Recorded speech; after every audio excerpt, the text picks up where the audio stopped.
ఆనందదాయకమని ఈ సందర్భంగా సీఎం చంద్రబాబుకు ధన్యవాదాలు తెలిపారు. రాష్ట్ర ప్రజలు గర్వంగా భావిస్తున్నారని, అమరావతిని ఇక ఎవరు మార్చలేరని స్పష్టం చేశారు. అమరావతి శంకుస్థాపన సమయంలో దేశంలోని వివిధ ఆలయాల నుంచి పవిత్ర జలాలు తీసుకువచ్చిన విషయాన్ని గుర్తు చేసి ఇది చారిత్రాత్మక ప్రాంతం అని అన్నారు. రాష్ట్ర వ్యాప్తంగా రైతుల పోరాటానికి విస్తృత మద్దతు లభించిందని తెలిపారు హోంమంత్రి అనిత. ఈ రోజు సగర్వంగా చెప్పుకునే రోజు.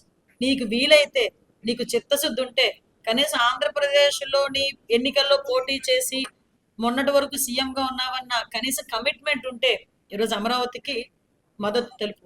అంతే తప్పించి మావి గన్ను మావి గొడ్డలి అని చెప్పి మీదే గొడ్డలి ఎవడు కాదనట్లే. కానీ ఇలాంటివన్నీ పెట్టి అనవసరంగా ప్రజల్ని మభ్య పెట్టాలని చూస్తే ప్రజలు మభ్య పడట్లేదు సరికదా, నిన్ను ఒక జోకర్లా చూస్తున్నారు ఈరోజు. కనీసం అదైనా గుర్తుంచుకుంటే మంచిది.